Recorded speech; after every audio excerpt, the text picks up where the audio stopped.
Bonjour à toutes et à tous et bienvenue au Goûter panafricain. Je suis très heureux de vous retrouver pour un nouvel épisode avec, comme d'habitude, les invités de marque. Alors, on l'entend, il est juste en bas à gauche de l'écran, c'est Aton. Comment tu vas, Aton? Au tape à tous, mais toujours là, je suis donc au Kunta Chenet déjà, et je me trouve ici à Vigneux-sur-Seine. Donc il n'y a pas beaucoup de lumière, mais je suis là. T'es là, t'es en forme. Au tape à tout le monde. Très bien, merci à toi. En bas, juste à côté, c'est Hachem Soud. Comment tu vas, Hachem Soud? Excusez-moi. Oui, merci. Donc, merci de m'inviter. Donc, pour une nouvelle fois débattre sur l'actualité, sur ce qui nous porte à cœur, notamment nous les panafricains, hein, c'est-à-dire comment est-ce qu'on va de l'avant. Merci donc à Aton d'avoir répondu à l'appel. Merci donc au président donc d'Africains du Monde, hein, et merci donc au modérateur donc Thomas, hein, au niveau de la technique, hein, il fait beaucoup. Merci beaucoup la fine équipe. Merci. Merci. Et la dernière personne, c'est le président d'Africa du Monde, Thibaut Obo. Comment tu vas, Thibaut? Il faut juste que tu rallumes ton micro. Oui, je vais très bien, Thomas. Merci. Merci pour ton dynamisme, ta réactivité et puis ton combat pour cette cause qui nous tient tant à cœur et pour laquelle, en fait, c'est un combat, c'est un combat à vie, en fait. C'est un combat à vie et que chacun doit mener. Et je pense qu'on est sur la bonne voie parce que là, aujourd'hui, je pense que beaucoup de gens nous ont rejoints. Ils ont compris que nous faisons un travail sérieux et que la lutte, quand on fait la lutte, il n'y a pas de place, en fait, à l'à peu près. Donc, il faut être rigoureux et il faut avoir des objectifs, ce que nous avons. Et donc, on appelle tout le monde à nous rejoindre pour que ce combat ait un nouveau visage. Et ces visages-là sont là au goûter panafricain. Très bien, merci à toi. On a vu ta fille qui est juste à côté là, qui nous rend aussi une petite visite. Peut-être c'est une future panafricaniste, hein, on ne sait jamais. En tout cas, elle est là aussi. C'est vrai, Thibaut, tu as introduit un peu le sujet. On va parler aujourd'hui du panafricanisme, mais surtout, quel engagement doivent avoir les panafricanistes? Est-ce qu'il faut être vraiment une personne engagée un maximum dans la cause ou plutôt modérée? Je m'explique. Récemment, alors juste Thibaut, coupe un peu ton micro, on entend un peu de bruit juste à côté de toi. Récemment, il y a Nathalie Yombe, une activiste politique suisse-camerounaise, qui a été expulsée, qui a été plutôt désignée persona non grata en France. Elle a été expulsée déjà de Suisse en 2019 et maintenant elle est persona non grata. Pourquoi? Tout simplement parce qu'on lui reproche qu'elle encourage sur les réseaux sociaux, parce que c'est une personne très, très suivie, qu'elle fait une apologie de la violence à l'égard de la France. Et donc la France se sent menacée par cet activiste, par cette influenceuse, et a décidé de l'exclure de son territoire.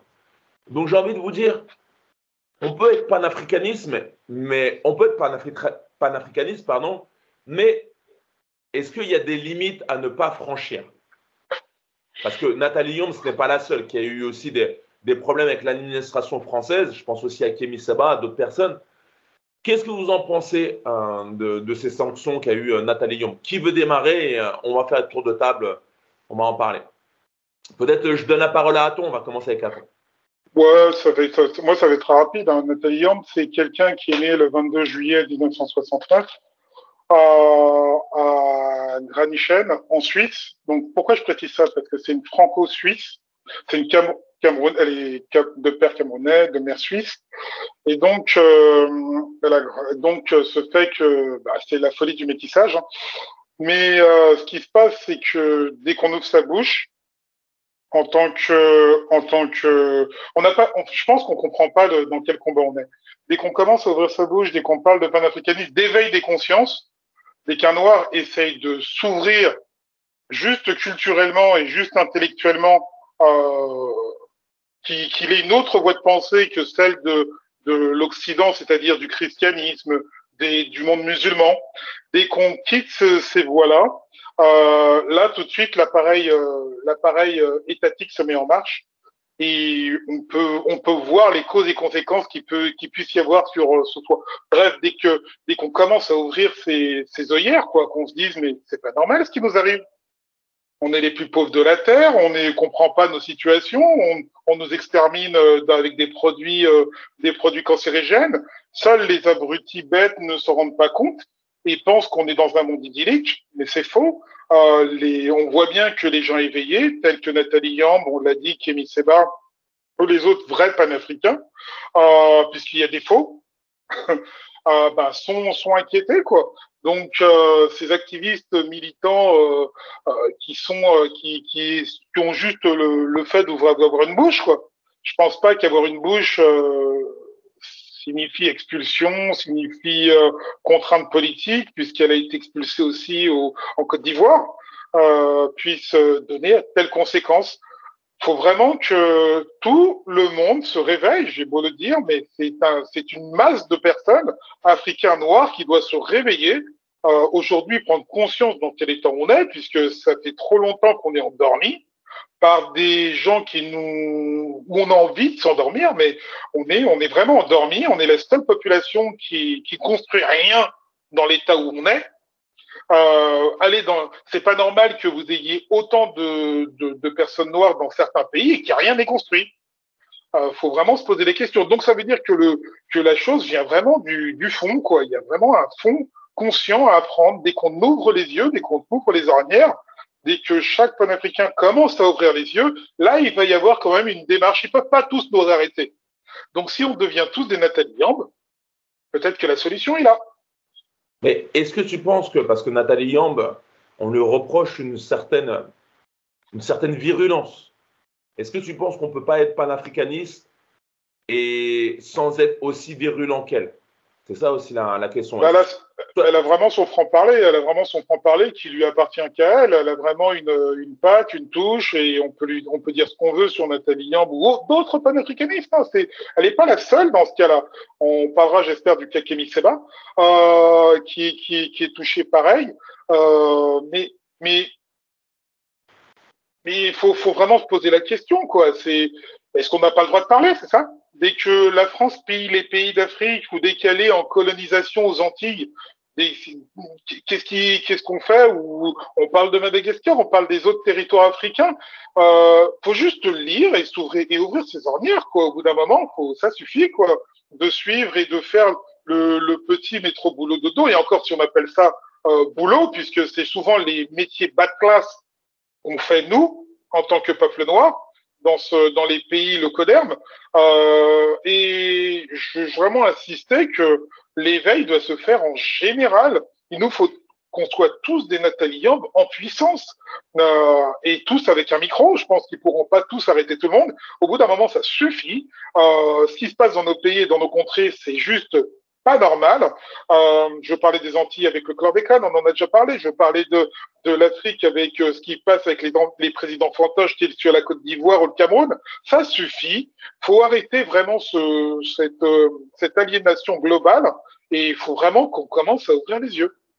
Ok, je vais laisser la parole aux autres panafricanistes, aux autres panélistes de la table. Je commence avec Hachem Soud. Qu'est-ce que tu en penses? Est lui plutôt d'accord avec la position de Nathalie Yamb en disant qu'il en faudrait plus des comme ça? Toi, quel est ton point de vue sur cette réaction et sur la condamnation de Nathalie Yamb? Alors, déjà, il y a une chose que tu as présentée tout à l'heure. Tu as présenté donc Nathalie Yamb comme citoyenne. C'est-à-dire que d'une manière ou d'une autre, elle a quand même donc des documents officiels qui lui permettent effectivement de résider en Suisse, puisqu'elle a un parent qui est issu effectivement de ce territoire-là et qu'elle a la possibilité d'avoir la nationalité donc suisse. Et par ailleurs, elle a aussi une partie donc de sa filiation qui est beaucoup plus du côté donc Cameroun. Et tu as ajouté aussi France. Alors c'est vrai que la Suisse n'est pas réellement attachée donc au niveau de la communauté de l'Union européenne, mais tout de même toute personne qui a des documents qui est reconnue dans un État peut éventuellement circuler de part et d'autre. Donc en posant ça donc d'entrée de jeu peu comme tu l'as fait, on est en droit de se demander qu'est-ce que l'on attaque là. C'est-à-dire que en tant que citoyen, on essaie donc de réduire déjà. Elle a déjà été sanctionnée une première fois puisqu'elle est exilée. On va dire exilée d'une certaine façon puisqu'elle ne peut plus rentrer, donc puisqu'elle était en Côte d'Ivoire, ça il faut le savoir. Est-ce que c'est bien ça, hein, oui, hein, on est bien d'accord, je me trompe pas. C'est bien ça, et elle était quand même le bras droit donc d'un homme politique qui était opposant donc au parti donc de Ouattara, et elle était donc dans ce pays en tant déjà comme activiste politique, et par cette comment dire, par la sanction qui lui a été imposée, donc de ne pas d'être personne indésirable sur le continent, notamment donc dans certains pays francophones, suite à ses déclarations à Sochi, hein, je le rappelle, où elle a effectivement dénoncé les turpitudes donc de la France-Afrique. Dès lors, il y a eu l'ire donc d'un certain nombre, notamment donc au niveau donc de la Côte d'Ivoire, de ne plus la voir effectivement sur son territoire, d'où sa migration vers la Suisse, puisqu'elle peut effectivement s'installer là-bas sans problème. Sauf qu'aujourd'hui, on est en droit de s'interroger en quoi la France est-elle partie prenante dans cette mise à l'écart politique de cette femme-là. Déjà, elle est sanctionnée, elle ne peut pas participer, aider donc cet homme politique qu'elle soutient en tant qu'opposant. Donc déjà, elle ne peut pas faire entendre sa voix. Et deuxièmement, comment ? Mamadou Koulibaly s'appelle. Mamadou Koulibaly. Et deuxièmement, aujourd'hui, on l'interdit de manière officielle toute circulation donc dans un pays qu'on appelle la France. Ça veut dire que si pour des raisons privées, elle a une nécessité donc de rejoindre une partie de sa famille qui se trouve en France, on la sanctionne. On la sanctionne aujourd'hui.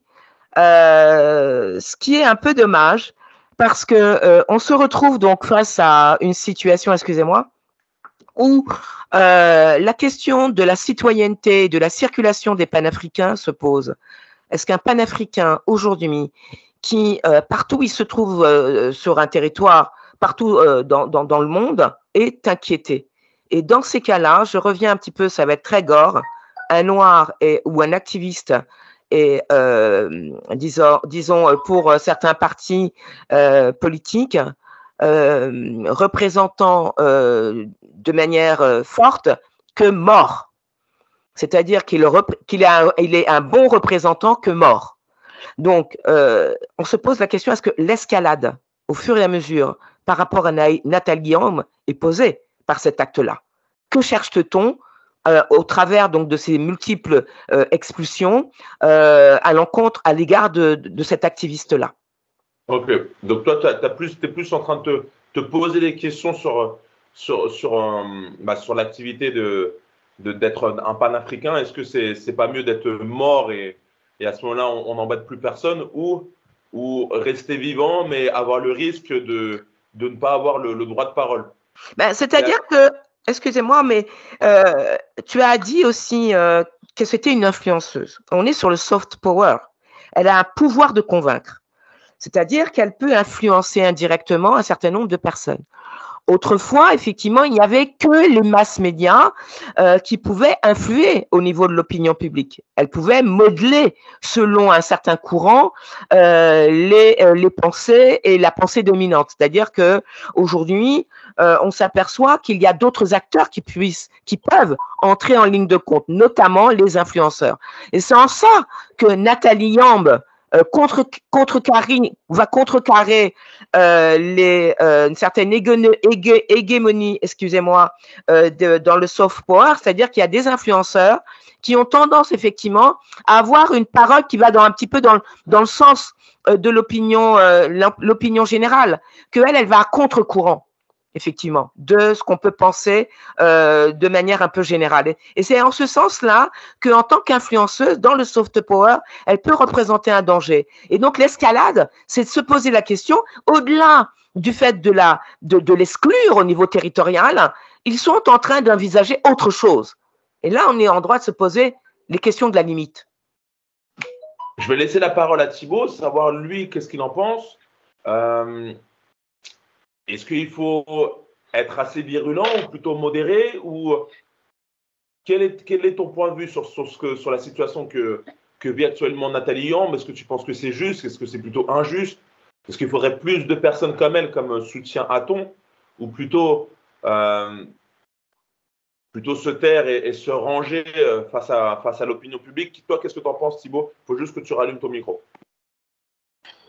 Donc, moi, je rappelle encore une fois hein, à tous les Africains qui sont dans le monde, donc c'est-à-dire qu'on est panafricain, mais on va un peu au-delà du panafricanisme comme continent. Nous, on considère en fait les 5 continents comme étant la propriété des Africains. Ça c'est un fait. Donc, sur ce fait-là, depuis des années, depuis l'Antiquité jusqu'à ce jour, l'option qui a été choisie par le Blanc, la stratégie qu'ils ont pris en place, c'était systématiquement d'éliminer le noir pour récupérer son territoire, sa richesse et tout ce qui lui appartient. À partir de ce moment-là, on réécrit l'histoire et on fait des stratégies pour qu'il soit toujours en errance permanente. Donc, ce qui arrive aujourd'hui à Nathalie Yamb, il faut le regretter, mais il faut le mettre dans un processus de guerre. Je m'explique.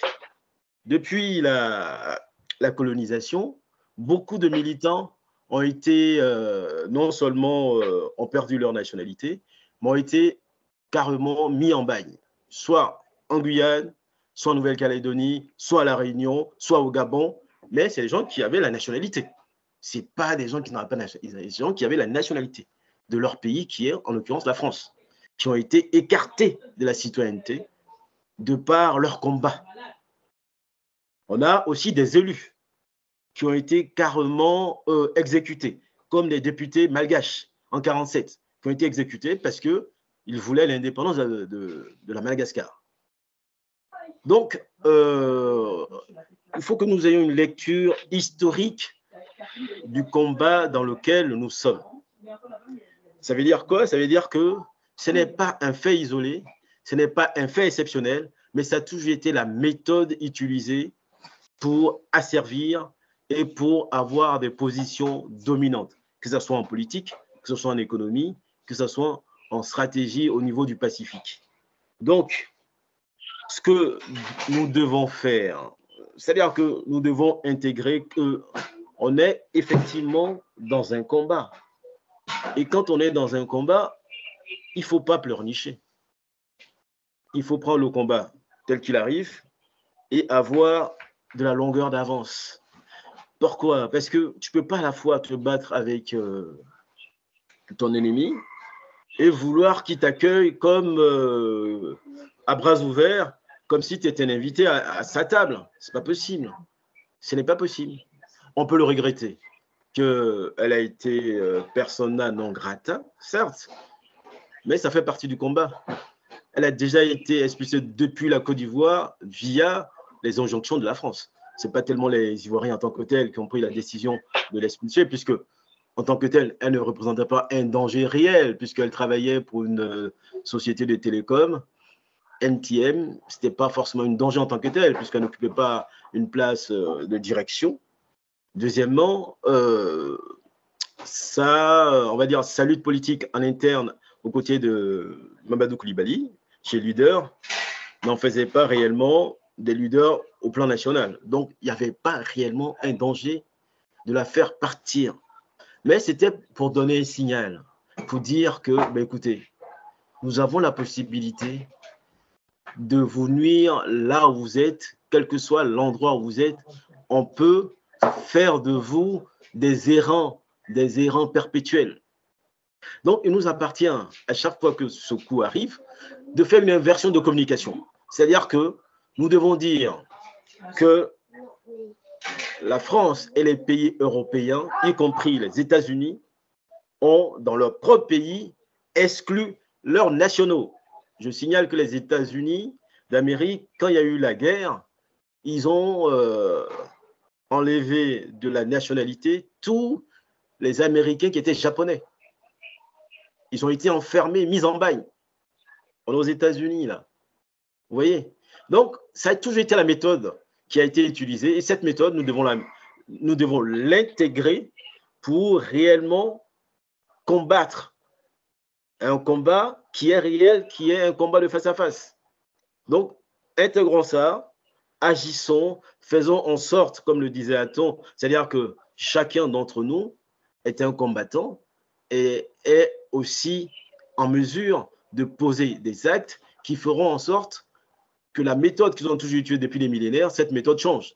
Quand je dis cette méthode change, c'est-à-dire que nous ayons le dessus sur cette méthode qui n'a pas réellement bougé.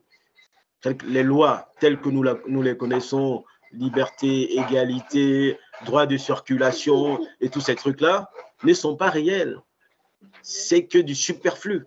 Ça n'a jamais été réel. Parce que si on a la possibilité de retirer de la nationalité des nationaux, ben, ce n'est pas une personne qui n'est pas nationale que ce problème va être un problème très grave. Non, à partir du moment où elle ne fait pas partie du pays, on peut facilement la mettre en bail. On peut lui dire qu'elle ne peut pas rentrer et puis aussi s'entendre entre Européens pour dire, bon, si elle ne peut pas rentrer en France, elle ne peut pas rentrer non plus en Allemagne, elle ne peut pas rentrer aussi en Italie et faire en sorte qu'elle-même, à force de ce genre de mesures, puisse changer de braquet et de changer de combat et de rentrer en quelque sorte dans l'ordre, enfin de rentrer dans le schéma qui serait vraiment tracé. Donc, pour faire le relais, je voudrais simplement dire à nos amis qui nous suivent qu'ils doivent maintenant comprendre que tout ce qu'on leur dit sur les libertés individuelles de circulation ne sont que, en fait, de la farce. Parce que la vraie liberté de circulation, on la crée en État indépendant. On la crée en créant un État. On la crée en créant des nationalités qui sont réellement viables et qui dépassent les nationalités superficielles. Parce que quand on dit Africain du monde, moi je considère qu'un Africain qui est en Guyane, un Africain qui est au Japon, un Africain qui est en Iran, cet Africain-là a plus de force s'il a la conscience qu'il est chez lui, que par conséquent, il peut travailler avec un Ivoirien qui est en Côte d'Ivoire, qui est en train de lutter aujourd'hui, un Burkinabé qui est en train de lutter pour faire partir les bases militaires françaises, et un Tchadien qui aujourd'hui, qui sont dans la rue, les Tchadiens sont dans la rue depuis hier, ils sont dans la rue depuis, il y a eu 300 morts, hein, il y a eu des tirs réels, ils sont dans la rue. Il faut que ce Guadeloupéen, ce Martiniquais qui est de l'autre côté me dit, mais tiens, il y a un combat qui est en train de se libérer, je prends mon billet d'avion, je descends au Tchad et je continue le combat avec eux. Ou je prends ma caméra et je communique pour que ce combat-là ait vraiment une issue favorable pour que tous les Noirs qui sont opprimés puissent retrouver à la fois leur liberté et aussi leur propriété. C'est de ça qu'il s'agit. Ok. Alors, je voulais juste, en vous écoutant, je me dis en fait que être un panafricain, c'est bien, mais un panafricain dans un pays africain, je pense que c'est mieux. Parce que si on est dans un pays, entre guillemets, de colons, bah, on n'aura jamais cette totale liberté. Ou sinon, faire comme Kémy Séba, être sans véritable nationalité et voyager à travers l'Afrique. Que pensez-vous? Quelle serait la solution? Il y a Thibaut, il y a ta fille derrière toi. Quelle serait pour toi la solution pour être un véritable panafricain engagé? Serait-il pas mieux à ce moment-là de quitter ce pays, la France, la Suisse, l'Europe, et de retourner en Afrique et d'avoir sa réelle activité? Pensez-vous pas que c'est plutôt ça la solution? Je pense que je vais juste enchaîner sur ta question, hein, et puis je vais laisser la place aux autres. C'est qu'en réalité, tu poses une très bonne question, mais malheureusement, je le dis très souvent dans nos différents podcasts, c'est que l'Africain, il est chez lui partout. Donc, aller en Afrique pour dire qu'il va faire un combat, en fait, c'est non seulement c'est de fuir le combat qui t'est livré au quotidien et d'aller te mettre à l'écart. C'est-à-dire qu'on a voulu te mettre, on va dire, on utilise le mot bagne, on utilise le mot extérieur, on a voulu t'extérioriser. Donc, si tu vas en Afrique pour faire un combat, il est louable, mais c'est exactement le même combat. Donc, l'Africain, étant donné qu'il est partout chez lui, le combat, il doit le mener sur tous les fronts, dans tous les pays. Parce que ce n'est pas en étant en Afrique que forcément ton combat sera légitime. Et Kémy Séba, il a une nationalité française. Mais il a décidé de vivre à Cotonou. C'est louable, certes. Mais aujourd'hui, on sait bien que Cotonou est dirigé par la France. Ça, c'est pas un secret de polichinelle. Donc, tu peux pas réellement combattre à armes égales si en face de toi, tu as un État qui est assujetti à ce que tu veux défendre. Donc, il y a réellement un problème. Donc, le panafricain, l'Africain du monde, son combat, il est partout dans le monde. Okay. Une fois qu'il a compris ça, la question ne se pose plus. Parce qu'un combat qui est livré, il peut le livrer partout où il se situe. Ok, je vais laisser la parole aux autres. Aton et ensuite ta chaîne. Oui. Bah, moi, je reviendrai sur le cas. On va remonter un siècle et demi en arrière. 125 ans, ce sera pas trop long, je pense. On va remonter au cas de Marcus Garvey, qui est exactement le même type de cas. Marcus Garvey, je résume très rapidement son histoire. C'est un Antillais qui décide de faire un petit tour de la Caraïbe et qui se rend compte que dans toute la Caraïbe ou dans tout le monde où il passe, le noir était traité de manière extraordinaire, c'est-à-dire malement. Et donc, il décide d'aller aux États-Unis et là-bas, il décide de fonder ce qu'on appelle une organisation qui s'appelle l'UNIA. L'UNIA qui va embaucher 8 millions de Noirs. Je répète le chiffre parce qu'il est juste impressionnant. Aujourd'hui, même en 2022, on n'est pas capable de faire ça. Il n'y a aucun Noir qui peut se lever aujourd'hui, là maintenant, faire l'équivalent de Marcus Garvey et dire « je vais embaucher 8 millions de Noirs ». Il embauche 8 millions de Noirs sous la base de l'UNIA et son objectif à lui, c'est de, comme tu l'as dit Thomas, c'est de tous retourner, de tous revenir en Afrique. Il y a 120 ans, il y a un peu plus de ça, l'Afrique malheureusement on est au partage de l'Afrique en 1884, le partage de Berlin, donc il y a deux pays qui sont libres, le Libéria et l'Éthiopie. Marcus Garvey décide de faire venir tous ces Noirs au Libéria. Je résume un peu, Libéria, c'est un peu une nation américaine, malheureusement. Et donc, qu'est-ce qui va se passer pour Marcus Garvey pour en faire un parallèle avec Nathalie Yand? Il y a plus de, je répète la date, on est 130, 140 ans. C'est qu'en fin de compte, Marcus Garvey va être expulsé des États-Unis, malgré ses fortunes et son argent de l'époque et sa médiatisation et tout ce qu'il puisse en suivre. Il va être expulsé des États-Unis, il va finir sa carrière à Londres et il va mourir là-bas.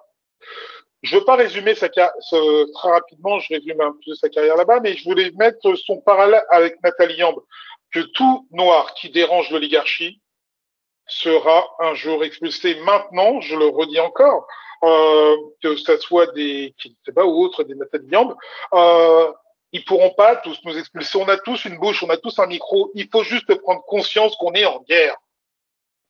Tant que le Noir considérera qu'il est un simple citoyen dans un pays qui n'est pas le sien d'ailleurs, ou dans une nation qui n'est pas la sienne, tant qu'il pensera comme ça, il sera toujours une proie, point final. Parce que l'on ne maîtrise rien dans le pays où on est. Donc maintenant, il est temps de changer de braquet, de prendre un micro, de se dire, OK, ils peuvent pas tous nous expulser, mais on a tous une voix. Si, on a tous une voix dissidente et une voix concordante dans le même objectif, c'est-à-dire celui de parler et de se dire que nos situations sont vraiment critiques, ce qui est le cas d'ailleurs. Au final, les Nathalie Yand, il y en aura partout. Et je pense qu'à partir de là, la conscience faisant, on pourra revenir chez nous en Afrique, dans un pays où on pourra créer ce qu'on appelle le panafricanisme, ce qui était le rêve de Marcus Garvey, je reviens encore sur lui, qui était celui d'unir tous les peuples africains. C'est notre seul objectif et c'est notre seule voie. Il n'y a que comme ça qu'on s'en sortira. Et ensuite, on pourra créer un monde idéal pour nous, parce que je rappelle une seule chose, en Occident, ils n'ont rien. Le pétrole, ils en ont pas. Du fer, ils en ont pas. Du bauxite, ils en ont pas. Et du bois, ils en ont pas. Tout vient de chez nous. Tout vient d'Afrique. Donc, il suffit juste que nos jeunes puissent avoir une conscience panafricaine, créer des business ensemble. Je le rappelle qu'il faut être maintenant ensemble. Ces histoires de frontières sont des frontières artificielles de 1884, comme je l'ai dit, et qu'il faut maintenant se réunir ensemble pour faire un nouveau monde. Seule cette voie, et c'est la solution. Il y a une personne qui nous avait dit ça juste après Marcus Garvey, c'est Kwame Nkrumah. Africa must unite. Ouais, mais si ça s'est pas fait, c'est peut-être que c'est plus compliqué que ça. Nous sommes en guerre, donc l'ennemi n'a pas intérêt à ce qu'on s'entende. Un Guadeloupéen ne pourra pas s'entendre avec je ne sais pas moi, un Congolais. C'est l'objectif. Leur objectif, il est là. Mais nous, soyons plus intelligents que ça, soyons des Nathalie Yamb en puissance. Réunissons-nous, parlons-nous, travaillons ensemble. Et je sais que c'est difficile. Je sais qu'on a plein de frontières à donner. Je sais que de le dire comme ça paraît tellement facile. Bien sûr. Je sais que c'est compliqué, mais c'est notre seule voie. Sinon, on va disparaître. Point final. Alors, Aton a exposé son point de vue. Il veut l'unité de la communauté noire, ce qui est plus compliqué que ce que l'on dit. Je voulais avoir le point de vue d'Achen Soup sur ça. Est-ce que être panafricain, c'est être africain du monde, comme disait Thibaut, donc partout dans le monde, un Africain est chez soi, ou peut-être de faire ce combat plus en Afrique. Qu'est-ce que tu en penses, Achen Soup, ton point de vue sur ce qu'ont évoqué les deux panélistes juste avant toi? Oui, alors bon, tu m'interroges sur quelque chose de très intéressant, qui est un peu le lot, on va dire, c'est même pas un peu, c'est le lot, le quotidien de beaucoup de personnes du continent et pas seulement, hein, de beaucoup de personnes, donc par exemple eurasiennes, hein, de l'Eurasie, de l'Amérique latine, du Maghreb. C'est ce qu'on appelle la migration. La migration à la fois volontaire et puis il y a ce qu'on appelle les déplacements forcés du fait de la guerre. Combien y a-t-il de personnes déplacées qui sont actuellement dans les camps de transit, qui sont complètement expatriés, qui vivent même pas dans une sorte de no man's land, hein, géré par les organisations internationales, volontairement. Hein, des camps de réfugiés. Lorsque l'on parle effectivement de Nathalie Yamb, on n'en est pas là. C'est quand même quelqu'un qui, comme on l'a dit, hein, et qu'on l'a très bien noté au travers de ce qu'a exposé Aton, c'est une panafricaniste. Elle défend donc au niveau de la Côte d'Ivoire, elle est camerounaise, elle a aussi la possibilité de venir en France. Donc, elle a tout azimut un horizon ouvert, 360 degrés, quoi. Donc, on rejoint un peu ce que dit Thibaut, africain du monde partout, mais comment? Avec ou sans papier? C'est-à-dire que l'histoire de l'humanité nous prouve effectivement, comme l'a dit Thibaut, c'était sans le droit. C'était génétiquement, c'est prouvé. La migration se faisait autrement que par la nécessité territoriale de pouvoir effectivement démontrer son appartenance à un territoire constitué. Donc, bien au-delà de ça, où je veux en venir, c'est la question donc du panafricaniste aujourd'hui, c'est la cause que l'on défend, comme l'a dit Aton, donc à partir donc d'un certain nombre de grandes figures qui ont posé les fondamentaux. Comment est-ce qu'on arrive aujourd'hui, de par le monde, à fédérer autour d'idées communes? Nathalie Yamb n'est qu'un exemple. Elle arrive effectivement aujourd'hui, au travers de la politique, à parler et à soutenir donc un homme politique de l'opposition en Côte d'Ivoire. Est-ce que c'est ça le panafricanisme? C'est-à-dire que on est là pour pouvoir effectivement défendre des causes multiples au niveau politique, de renverser finalement la France-Afrique partout où l'on est. C'est un objectif. Est-ce que c'est ça l'objectif? C'est-à-dire que partout où on se trouve, on a comme visée la désintégration de la France-Afrique. Mais ça, est-ce que ça n'appartient qu'aux panafricains? Je serais tenté de le dire oui, mais il peut y avoir d'autres personnes, comme les Cubains, qui peuvent venir soutenir de telles causes. C'est vrai que, excuse-moi de te couper, mais c'est vrai que c'est un trait qu'on voit beaucoup chez les panafricains, cette envie de, de terminer avec la France-Afrique. C'est vrai que les autres diasporas ne sont pas aussi virulentes. J'ai remarqué, face à la France, par exemple, j'ai pas le souvenir que la communauté vietnamienne, asiatique est très virulente vis-à-vis de la France. Ça ressort pas. C'est vrai que c'est un trait plus panafricain. Alors, c'est-à-dire que pourquoi est-ce qu'aujourd'hui, ça cristallise toutes les consciences, je vais bien dire le mot, noires, d'accord? Les mélanodermes sont cristallisés sur cette idée, partout où ils se trouvent, se disent panafricanistes au travers la lutte une des luttes fondamentales, qui est la désintégration de l'un des derniers. Alors ça, mais ça, c'est incroyable. L'un des derniers symboles du colonialisme, hein, qu'est le franc CFA, les bases militaires forcées, la manière de mettre à la tête des pays des pantins, hein, qui sont complètement désarticulés au niveau de la conscience politique pour mieux exploiter les sous-sols et les richesses de ces pays-là.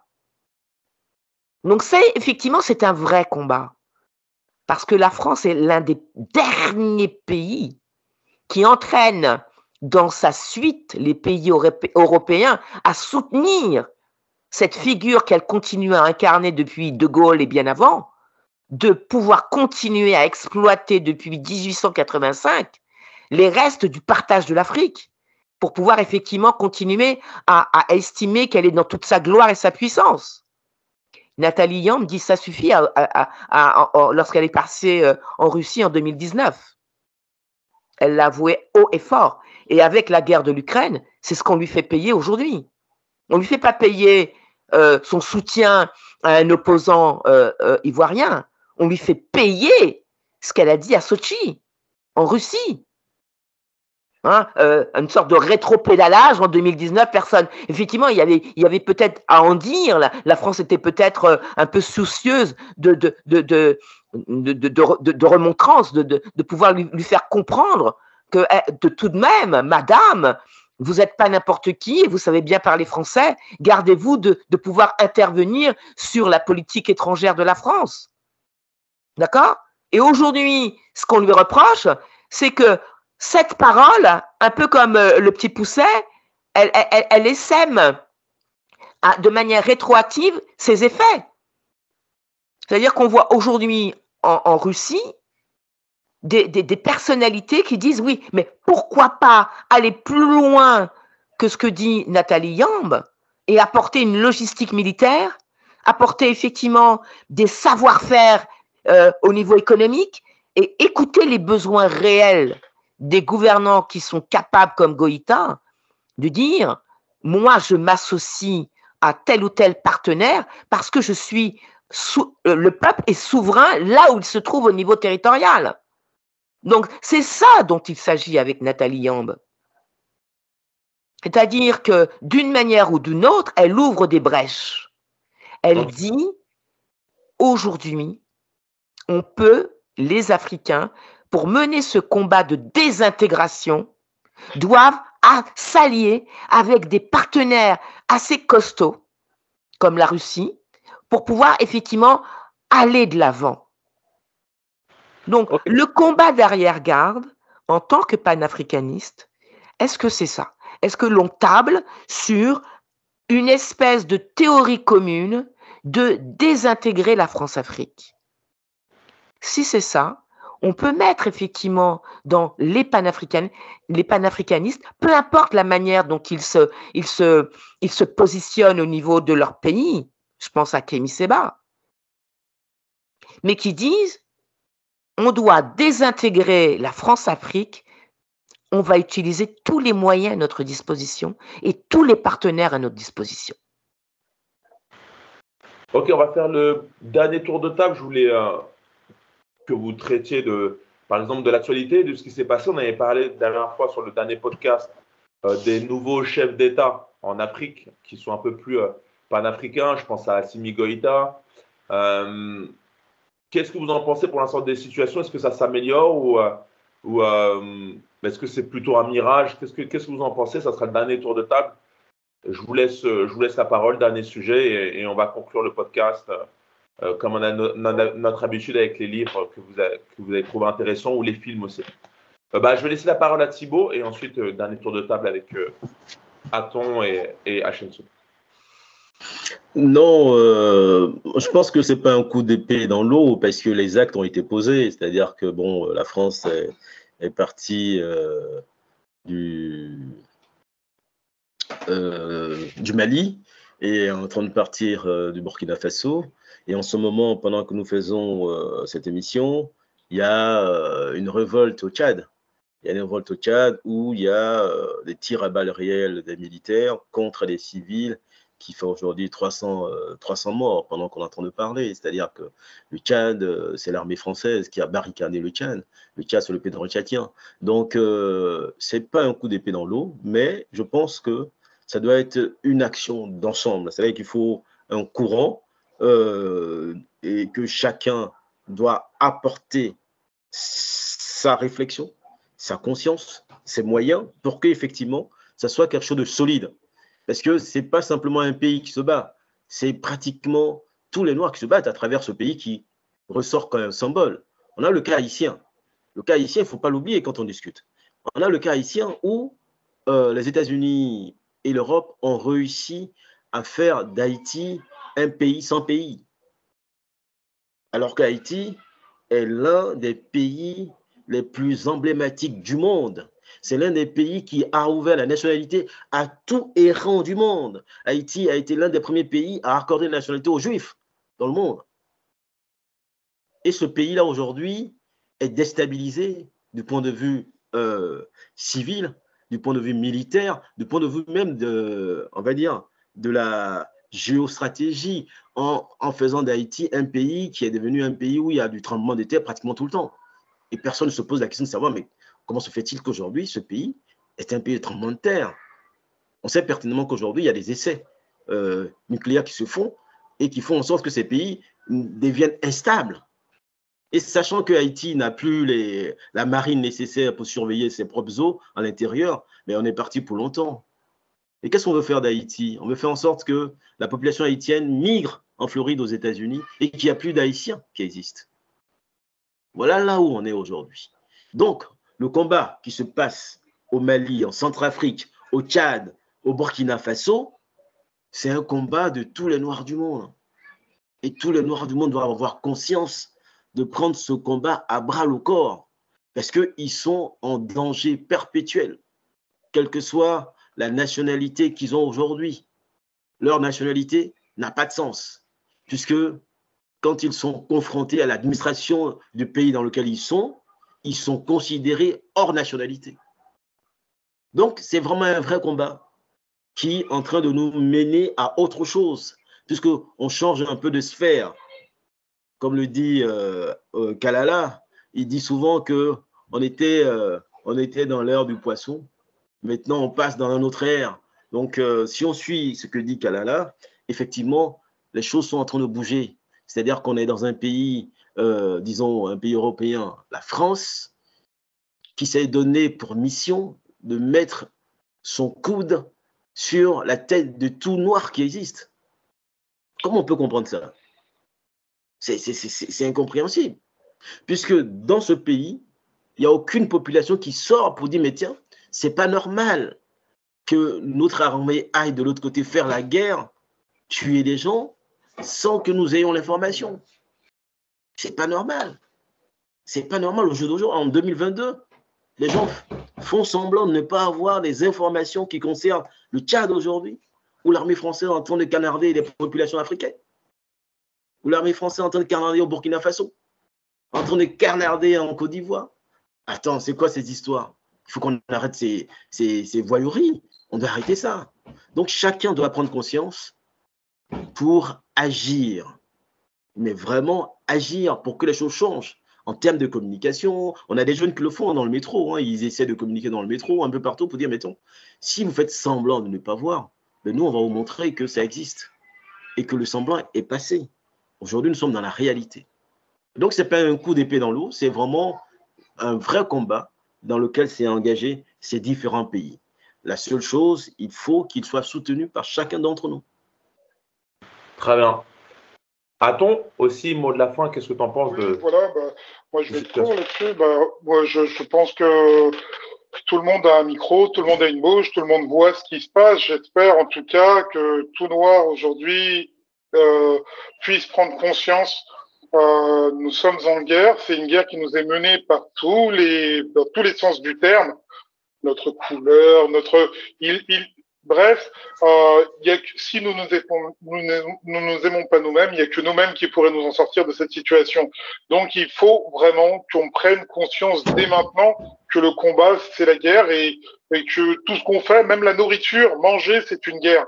Tout ce qu'on ingurgite, c'est une guerre, donc il faut manger correctement. Je vais vous sortir juste un simple exemple, juste en restant en Afrique. Au nord de l'Afrique, l'âge moyen, c'est 71 ans. Au sud du Sahara, l'âge moyen, c'est 55 ans dans le monde. Vous voyez ce que je veux dire? Tout ce qu'on mange, même manger, c'est une guerre. On est partout agressé, donc il faut prendre conscience des choses qui nous arrivent et surtout devenir plus professionnel et devenir plus conscient, quoi. Il faut vraiment qu'on se réveille, quoi. Le peuple noir est en danger et on ne cessera jamais de le dire dans Goûter panafricain et que si vous ne prenez pas conscience de ça, on ne peut rien faire pour vous. Des gens sont morts bien avant nous et ils sont morts en voulant libérer. Ils n'avaient pas autant d'armes qu'on a, nous. Ils n'avaient pas nos micros, nos voix. Et pourtant, ces gens-là sont morts dans le combat. Donc voilà, j'ai cité Marcus Garvey, comme j'aurais pu citer d'autres, tels que Lumumba. Mais il faut vraiment qu'on prenne conscience de nos valeurs. Voilà, c'est ce que je voulais dire. Et après, je dirais une chose bien pour conclure. Très bien. Aton, il est toujours en guerre. Toujours sur le qui-vive. Hachem Soud. Oui, oui, alors on est toujours sur le qui-vive, hein, et ça, il est nécessaire lorsque l'on voit ce qui se passe au Togo. Le Togo, depuis son indépendance dans les années 60, hein, c'est toujours les mêmes à la tête donc de ce pays, hein, les Nyasembe. De père en fils, hein, et ils maintiennent effectivement leur autorité par une poigne de fer, hein, l'air donc en s'appuyant sur l'armée, la délation, la police, c'est un peu la Gestapo là-bas. Lorsque effectivement les enseignants descendent dans la rue pour dire effectivement qu'ils veulent une augmentation de salaire, on embastille tout le monde.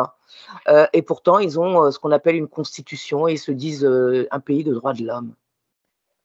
Théorie du mensonge et on y va. Et en plus, ils vont à l'église. Quel drôle de démocratie. Mais la question, et j'en rigole, c'est que vous voyez bien que c'est pas facile pour ces gens de se maintenir au pouvoir. Ils sont obligés de s'appuyer sur les corps constitués que sont la police, l'armée et les organisations parallèles hein, qui permettent effectivement de se fonder sur la dénonciation. En pleine nuit, ils réveillent les gens, ils les embarquent et puis le lendemain, vous ne savez même pas où ils sont. Donc, à une époque en Europe, ce type de régime sévissait et pourtant, ils en sont arrivés à bout. D'accord? Donc, je dis ça parce que l'une des difficultés pour l'Afrique, c'est pas que c'est un pays, c'est que c'est un continent. Et que la France utilise ces méthodes nazies hein, d'infiltrer, de perquisition, etc., de dénonciation, etc. C'est ça la France-Afrique. Pour maintenir effectivement son pouvoir et sa mainmise. Donc elle a bien conscience effectivement que la superficie la dépasse. Mais si effectivement la population devient réellement un peuple fédéré, derrière des idées claires, déterminées, l'idée de la France vis-à-vis d'un tel territoire ne tiendra pas 2 secondes. La Russie est un vaste continent. D'accord ? L'Europe, c'est une congrégation, on va dire c'est un conglomérat de petits pays qui se dit effectivement continent. Allez savoir. La seule chose que je dis, c'est l'avenir est pour le panafricanisme. Ok, alors, un dernier point de vue sur vos livres ou films que vous avez vus. On fait ça rapidement et on va conclure ce podcast. Thibaut, je te laisse, et ensuite Aton et Hachensout et on termine le podcast. Alors, il y a un film qui fait polémique, mais bon. Je laisse la parole à Aton. Il faut juste que tu remettes ton micro. Il va le mettre. Oui, j'invite tous nos auditeurs, tous ceux qui nous suivent, à venir le 29 octobre à Nogent-sur-Oise, une journée dédiée à la femme africaine, dédiée au rôle et au pouvoir méconnu de la femme africaine, notamment le pouvoir central, qui est un pouvoir divin, un pouvoir militaire, un pouvoir stratégique, qui n'a pas été vraiment beaucoup communiqué, beaucoup enseigné. Par exemple, on a toutes pratiquement les déesses qui sont dans nos musées en France, elles sont toutes africaines, elles sont toutes noires, sans exception. Qui aurait pensé ça? À un moment, il faut que les gens se réveillent, mais quand on se fait que dans un continent, toutes les femmes qui sont dans le musée sont africaines. Mais alors, qu'est-ce que fait-il? Ils sont passés par où, celles d'aujourd'hui, hein? Donc, tout ça pour dire que le 29, il y a une très grande manifestation culturelle à laquelle je vous convie tous, venez tous, pour vraiment rendre hommage à la femme africaine, à sa bonté, à sa gloire, à sa générosité. Et que c'est grâce à la femme africaine que tous les humains actuels sont sur cette terre. Sans elle, il n'y aurait ni homme, ni plantes, ni forêt, et que c'est elle qui a donné le souffle de la vie. Il faut que nous mettons ça dans nos têtes et que nous respections ad vitam aeternam la femme africaine. Très beau message. Attends. Moi, je reviens sur un film, moi. Je parle d'une bonne chose. J'ai été voir Woman King. Je suppose que j'étais pas le seul. La salle était assez sympa. Elle était bien remplie pour une fois. Je pense qu'il y a une conscience qui est prise. Et on voit l'équilibre de la femme. Je continue sur ce que dit Thibaut. Hein. Nos femmes qui sont dans le film ce qu'on appelle des guerrières. À l'époque, c'est une armée de minots. Je veux pas spolier quoi que ce soit.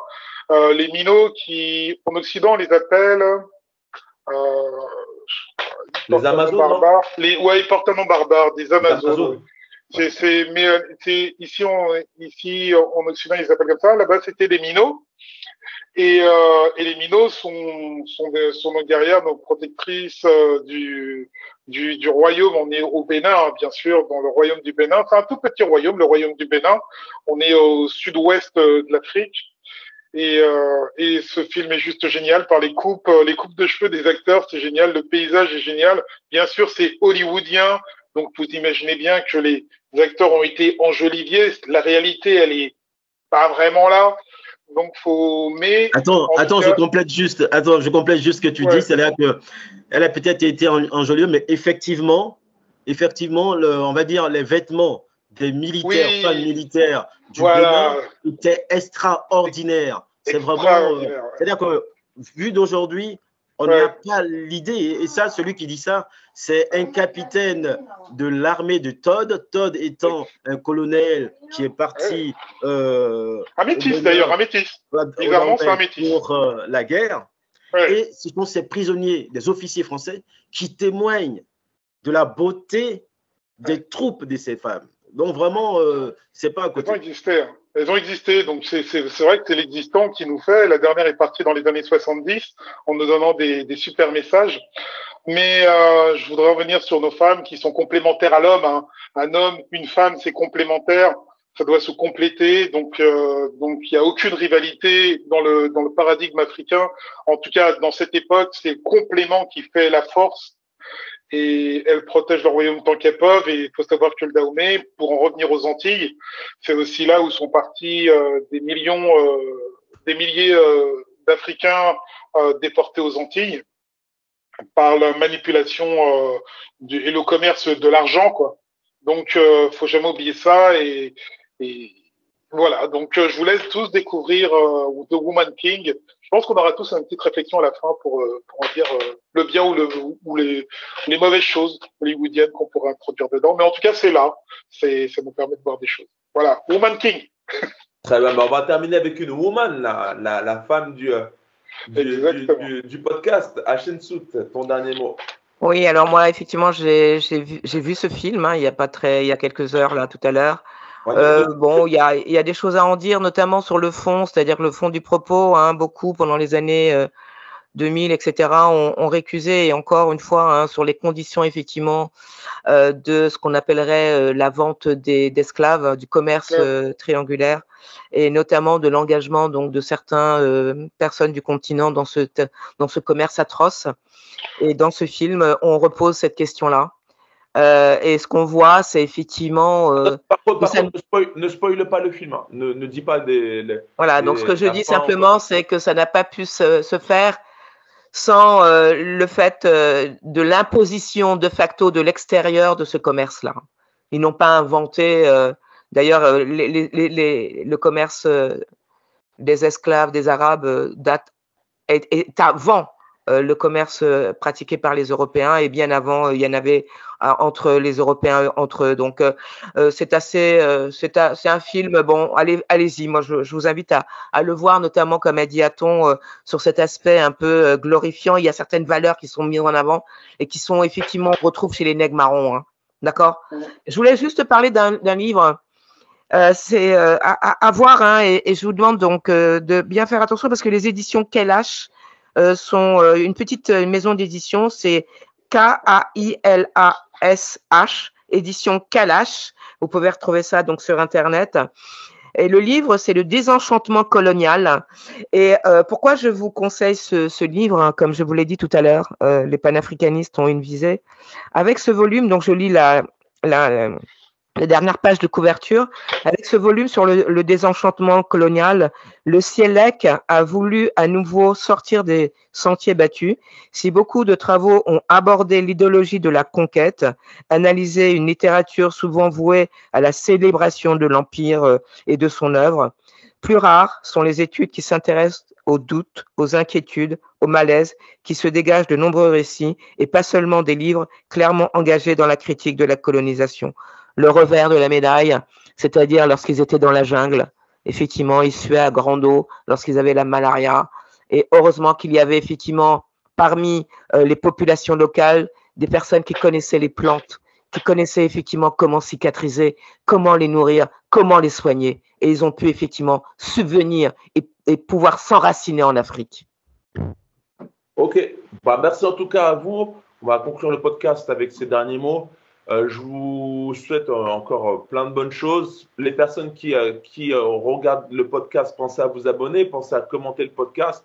Ça nous fait toujours plaisir de lire vos commentaires. Comme a dit Thibaut, il y a une marche le 29 octobre, il y a une réunion, donc allez-y. Allez regarder aussi également le film Woman King et lire le livre que vous a conseillé Ashensout. On vous dit à très très bientôt, portez-vous bien et à la prochaine. Salut!